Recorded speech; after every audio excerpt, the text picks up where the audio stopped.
नाम अंजलि पांडे है। दोस्तों, अगर आप C TET, TET, super TET, MP TET जैसी परीक्षाओं की कॉन्सेप्चुअल स्टडीज़ करना चाहते हैं तो प्लीज़ हमारा चैनल सब्सक्राइब करिए। इस चैनल पर आपको कॉन्सेप्चुअल स्टडीज़ के साथ साथ ट्रिक्स और डिफरेंट टाइप के क्वेश्चंस की भी प्रैक्टिस कराई जाएंगी।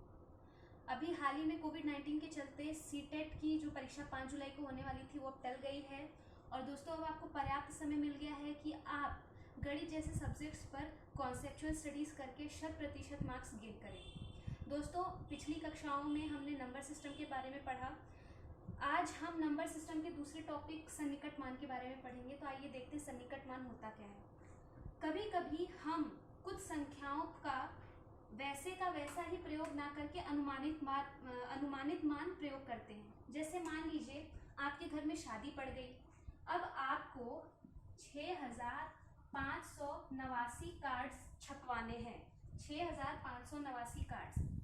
परंतु हम इस नंबर को इस तरीके से डेली लाइफ में यूज ना करके हम क्या करते हैं, इसका सन्निकट मान लेते हैं, राउंड ऑफ फिगर लेते हैं। अर्थात हम बोलेंगे, जहां पर भी हम जाएंगे कार्ड छपवाने, वहां हम ये पूरा नंबर नहीं बोलेंगे। हम बोलेंगे कि भाई साहब, आप हमारे लिए 6600 कार्ड्स छाप दीजिए। ये 6600 जो है, ये 6589 का क्या है, सन्निकट मान। ये इसके पास में ही है। कभी कभी हम इसी तरीके के चीजों के चलते डेली लाइफ में एग्जैक्ट मान का यूज ना करके सन्निकट मान या अनुमानित। अब दोस्तों आइए देखते हैं कि परीक्षा में जो सन्निकट मान आएगा उसको हम निकालेंगे कैसे। सन्निकट मान से रिलेटेड 3 प्रकार के क्वेश्चंस आते हैं। पहला, दहाई तक सन्निकट मान निकालना। दूसरा, सैकड़ा तक सन्निकट मान निकालना। और तीसरा, 1000 तक सन्निकट मान निकालना। दोस्तों, सन्निकट मान का कॉन्सेप्ट एक बार और क्लियर करने के लिए मैं आपको एग्जांपल के थ्रू समझाती हूँ। ये हमारी नंबर लाइन है। मान लीजिए आप कहीं जा रहे हैं और जाते जाते आप 4 किलोमीटर आगे आ गए। अब यहां से बताइए दोस्तों, आपका 4 से 0 तक पीछे जाना ज्यादा आसान होगा या 4 से 10 तक आगे जाना ज्यादा आसान होगा। जाहिर सी बात है कि 4 से पीछे जाने में हमें कम मेहनत लगेगी, तो 4 से पीछे जाना हमारे लिए ज्यादा आसान होगा। यानी कि 4 से 0 तक जाना हमारे लिए ज्यादा आसान है। दोस्तों, कुछ इसी तरीके के कॉन्सेप्ट का यूज करके हम सन्निकट मान निकालते हैं। तो पहला जो तरीका है सन्निकट मान निकालने का, पहला जो टाइप है क्वेश्चन का, वो है दहाई तक सन्निकट मान निकालना। आइए देखते हैं कि ये निकालते कैसे हैं। यहाँ पर मैंने 2 एग्जाम्पल लिए हैं। एक है हमारा 4 4 3 2। क्वेश्चन आपसे कुछ इस तरीके से पूछा जाएगा कि 4 4 3 2 अर्थात 4432 का दहाई तक सन्निकट मान निकालिए। तो इसके लिए हम क्या करेंगे, दहाई तक जब भी आपसे बोले सन्निकट मान निकालने के लिए, तो आप सबसे पहले कौन सा अंक देखेंगे, इकाई का अंक। आप सबसे पहले इकाई का अंक देखेंगे।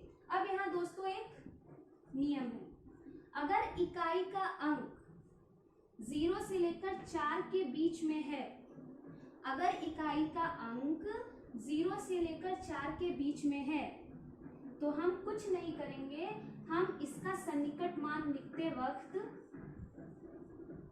इकाई के जगह 0 कर देंगे। एक बार मैं फिर रिपीट कर देती हूँ। दहाई तक सन्निकट मान निकालने के लिए हम इकाई का अंक देखते हैं, और अगर इकाई का अंक 0 से लेकर 4 के बीच में है तो हम कुछ नहीं करते, हम केवल इकाई के अंक को 0 कर देते हैं। तो ये इस तरीके से 4432 का दहाई तक सन्निकट मान है। यानी 4432 का सन्निकट मान क्या है दहाई तक, 4430। अब हम दूसरा एग्जाम्पल लेते हैं। ये भी है एक एग्जाम्पल 4567। अगर कोई आपसे कहे 4567 का दहाई तक सन्निकट मान निकालिए, तो इसके लिए हम क्या करेंगे, हम इकाई का अंक देखेंगे। अब देखिए दोस्तों, यहाँ इकाई का अंक 0 से 4 के बीच में नहीं है। अब दूसरा नियम, अगर इकाई का अंक 5 से 9 के बीच में है, तब हम क्या करेंगे, तब हम क्या करते हैं, हम दहाई के अंक में 1 जोड़ देते हैं। और इकाई के अंक को फिर से हम क्या कर देते हैं, शून्य कर देते हैं। तो आइए देखते हैं, उतार लें 4, 5। अब हमने क्या कहा, क्योंकि इकाई का अंक 5 से 9 के बीच में है तो दहाई के अंक में हम 1 जोड़ देंगे, अर्थात 6 की जगह यहाँ क्या हो जाएगा, 6 की जगह यहाँ हो जाएगा 7। मैं क्लियर लिख देती हूँ, 6 की जगह यहाँ हो जाएगा 7 और 7 जो कि इकाई का अंक है उसकी जगह क्या हो जाएगा, 0। अर्थात 4567 का दहाई तक सन्निकट मान है 4570। अब दोस्तों इसी तरह आगे सैकड़ा तक सन्निकट मान ज्ञात करना, आइए हम जल्दी से उसे भी देख लेते हैं। सैकड़ा तक सन्निकट मान ज्ञात करना, हम इसी एग्जांपल से फिर से समझते हैं। जब दहाई तक सन्निकट मान हमें ज्ञात करना था तो हम क्या देखते थे, इकाई का अंक। अब सैकड़ा का सन्निकट मान पता करने के लिए हम दहाई का अंक देखेंगे। तो आइए देखते हैं, यहाँ पर दहाई का अंक 0 से अगर 4 के बीच में है तो हम क्या करेंगे, दहाई और इकाई दोनों को हम क्या कर देंगे, 0 0। क्योंकि यहाँ दहाई का अंक 0 से लेकर 4 के बीच में है, 3 जो है 0 से लेकर 4 के बीच में है, तो इसका सन्निकट मान ज्ञात करने के लिए हम केवल इकाई और दहाई की जगह क्या लिख देंगे, 0 0। अर्थात 4432 का सन्निकट मान क्या है, 4400। अब आइए दोस्तों अगला एग्जाम्पल देखते हैं। 4567 का सैकड़ा तक सन्निकट मान ज्ञात करना है तो हम क्या करेंगे, हम दहाई का अंक देखेंगे। क्योंकि दहाई का अंक 5 से 9 के बीच में है तो अब यहाँ दूसरा नियम लागू होगा। क्या लागू होगा, यहाँ पर दूसरा नियम ये लागू होगा कि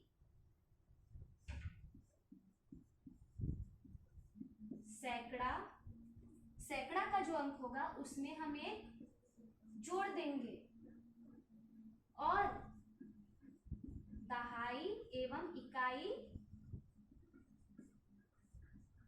0 कर देंगे। ठीक इसी प्रकार इसका सन्निकट मान ज्ञात करते हैं 4। क्योंकि दहाई का अंक 5 से 9 के बीच में आ रहा है तो हम सैकड़ा में 1 जोड़ देंगे जो कि 6 हो जाएगा और दहाई और इकाई की जगह 0 0 कर देंगे।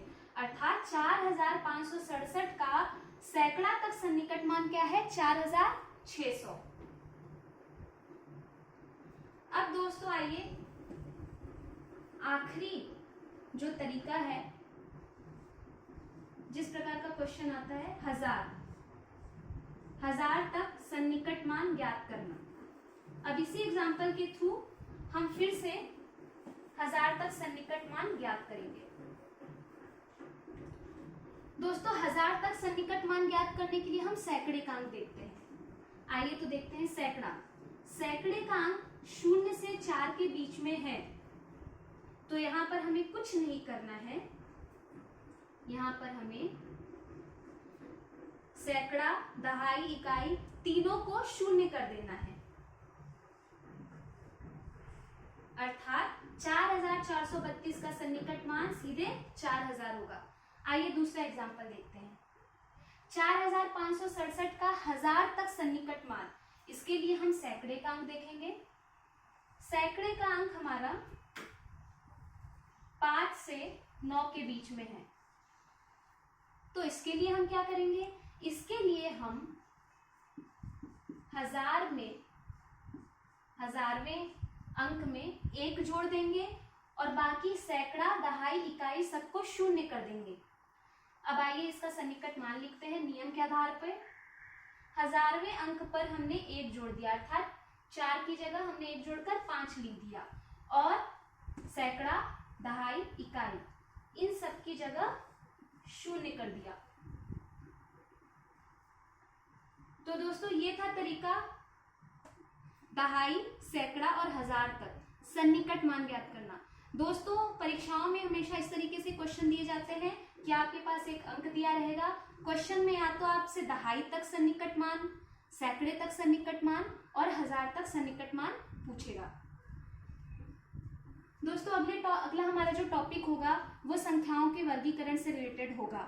अगर आप कॉन्सेप्चुअल स्टडीज करना चाहते हैं तो प्लीज़ हमारा चैनल सब्सक्राइब करिए, शेयर कीजिए, लाइक करिए और कमेंट करिए। धन्यवाद।